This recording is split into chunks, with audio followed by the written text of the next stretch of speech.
Alright, seasons, greetings, fellow mortals, immortals, and everyone in between and or far beyond.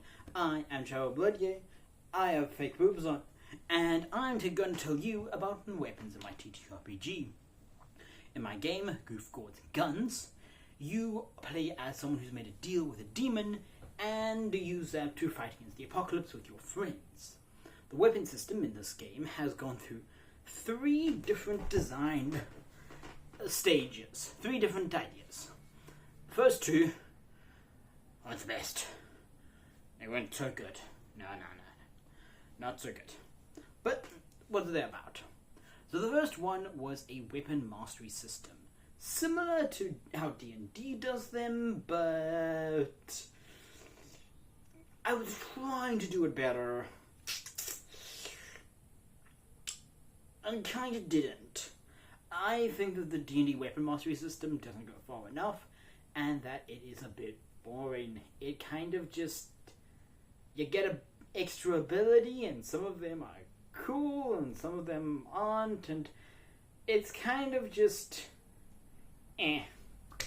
So for this first system, I first wanted to try and do something better. So I gave, since in my game, the maximum level is level 5, I wanted to use that. At level 1, you get 1 of 2 different features. Same for 2, you get to pick 1 of 2 different features. Same is true for level 2, level 3. Same is true for level 3 and for level 5. That means you get 3 unique abilities. The way that you would get them is you would have a bunch of different weapons. There are still 3 weapon categories. Those being melee, gun, bang, bang, bang, bang, bang, and magic. And each of those had a bunch of different weapons.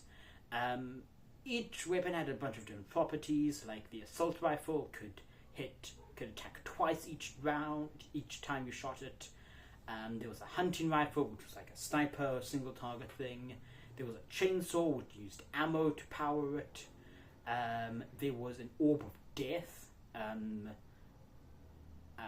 which would explode, would make a rune on the ground, and that would explode at the end of the round. And then there was also a blizzard orb, which would just, you point it in front of you, and everything in front of you gets blizzarded. It was all of the weapons were cool. I liked them. The problem is that they were kind of, it was not fun to design, and so I had to first make the weapon. Then I would have to make all of the masteries for the weapon, and that means I had, for every time I wanted to add 1 weapon, I had to make 7 things, because each mastery level, you would need 2 things, and there were 3 mastery levels.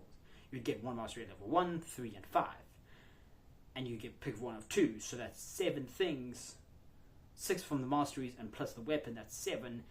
It just became a lot, and it was just like, I was like, oh, I had an idea for I don't even remember what it was. I think I wanted to add a flamethrower weapon, and I was like, okay, that means that's a gun weapon, because that's of course that's a gun, and I'm like, okay, if this is how the flamethrower works, it's like makes a cone in front of you, and all the enemies in the cone take damage. And I'm like, okay, that's cool, but I now need to make more weapons for the other more weapons for the other categories. And it was just like, okay, I wanted to add 1 singular weapon, and now I have to make a 7, it was just 30 things that I had to make, because I wanted to make everything even. And it was just too much. So I scrapped the weapon mastery. Also, players thought that you got both weapon masteries at the same time, and I was just, no, scrap that. So, took a bunch of those masteries and converted them into weapon mods. This is the beta mod system, and this system was a bit better, not the best, but it was better. Each weapon had 3 categories, and also 3 size types, those being small, medium, and big.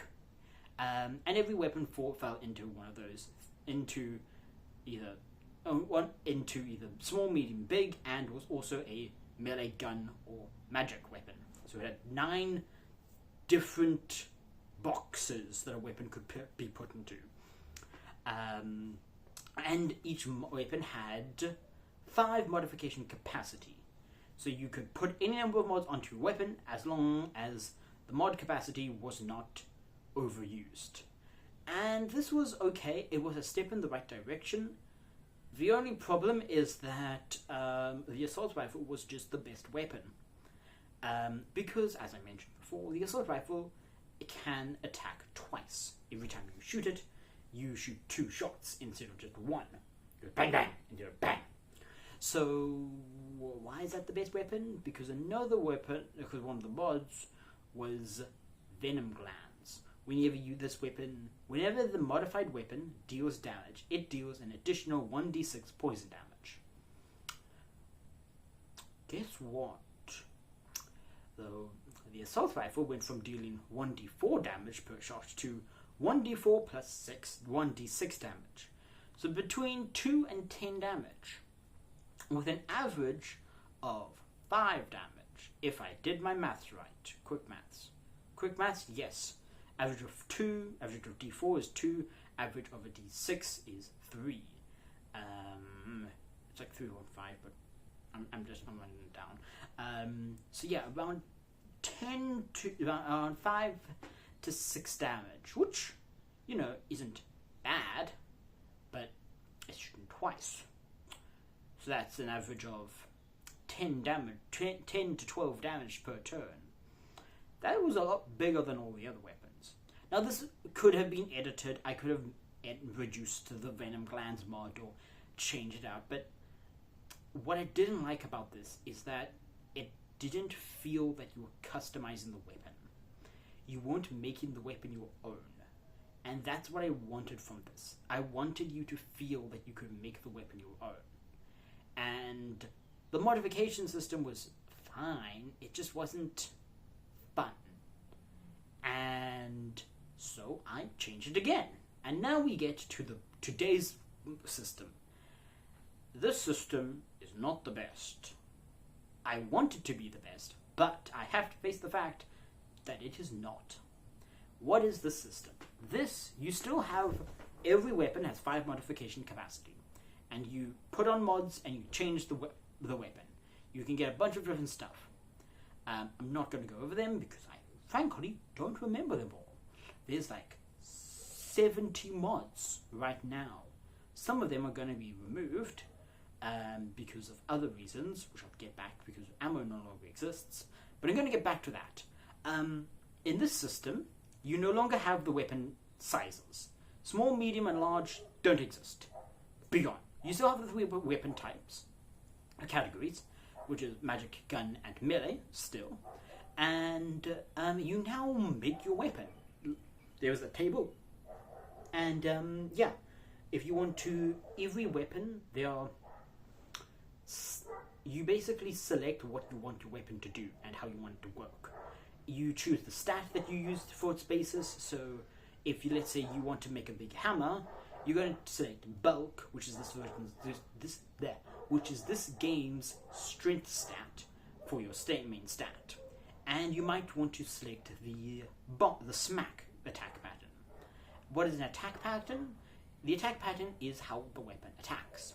For example, smack is you walk up to someone and you hit them with it. There is cleave, which is you make all 3 hexes in front of you. You swipe at your weapon and all enemies in those 3 hexes in front of you take damage. The laser weapon is you make a column in front of you. Everything in that column takes damage. Explosion is you point at a spot and it goes boom. And everything in the explosion takes damage. You get the picture. And you also would choose with your weapons what stat is based off. This is called your chosen stat. Your chosen stat is what you use to calculate your damage. If the weapon has damage modifiers, you do that. If it's like a smack property, which you point at a target within range and hit them, you make a single target attack. That would be your chosen stat.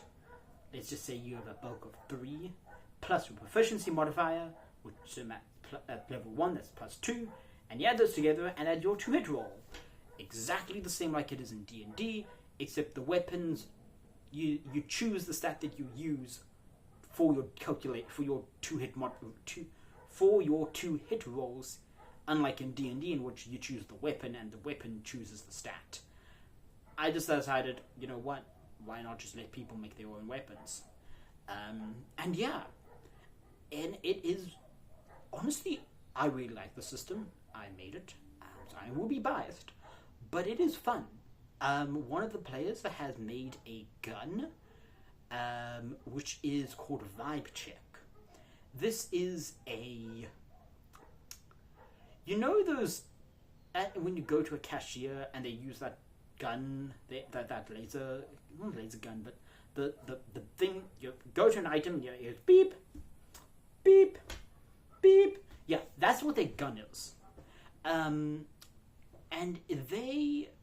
funny thing is, with the laser attack pattern, it makes all enemies in the column make a saving throw, or in this game, a test roll. And if you are making your weapon, and your weapon inflicts a test roll onto other creatures, I'm pointing to myself, but you decide what roll is being tested. So, for the Vibe Check weapon, the player decided, you know what? I'm going to make them all roll charisma test.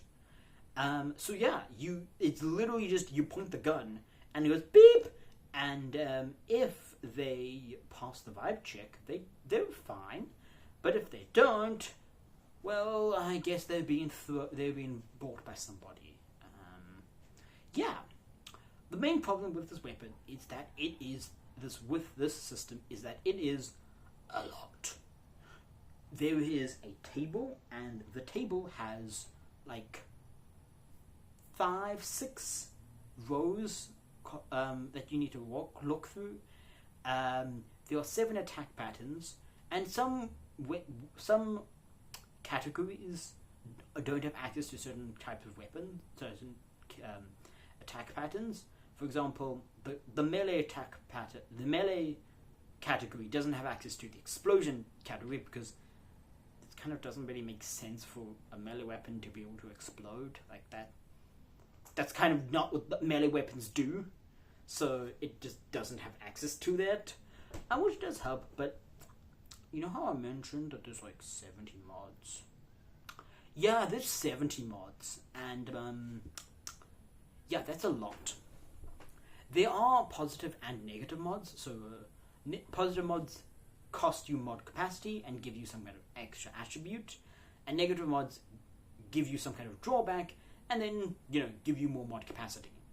Technically, you could have infinite mod capacity. Oh, there would be an upper limit if you put every single negative mod on your weapon, which I wouldn't recommend. But there is like, the weapon system just says, fuck it, put as many mods as you want. Let's see what monstrosity you make. Yeah, and how would I fix this weapon? If I have an idea for making a kind of a similar system, but you get 2 parts. You just select 2 or maybe 3 parts of your weapon, and you combine those parts, and that becomes your weapon. So then it's not about trying to calculate the best, putting the most amount of mods onto your weapon. It's just like you select the 2 favorite parts, and that do the 2 coolest things to you, and that becomes thing. Similar to, I don't know if this is how Draw Steel's kit system works, but it's kind of inspired by that, oddly, because it's much simpler. But I just really need to test it. Oh, I have also removed ammo, which is causing me some problems. So players kept on forgetting to keep track of the ammo. I couldn't figure out a solution, so I was just like, you know what? Fuck it. There's no ammo. Your guns, they just have infinite ammo. Whatever. whatever, infinite ammo for all your weapons. This does cause me a problem because bullets used to be the game's money. So every time you shot, you're meant to, every shot was meant to be counter something because it would be part of your money. The players forgot about it, so it was just, you're losing money whenever you shoot, so players just kept shooting, and so whatever. However, I've now turned all the bullets into gold, so that the playtesters actually don't feel like I'm ripping them off. But I don't have an economy. So, I don't know what to do about that. I'll have to figure that one out. The idea was that because this game is set in an apocalypse, money wouldn't really be a thing. You wouldn't really have money. So, but now there is money, so yeah, you're meant to just barter for what you think is equal value. And I'll figure it out. Okay,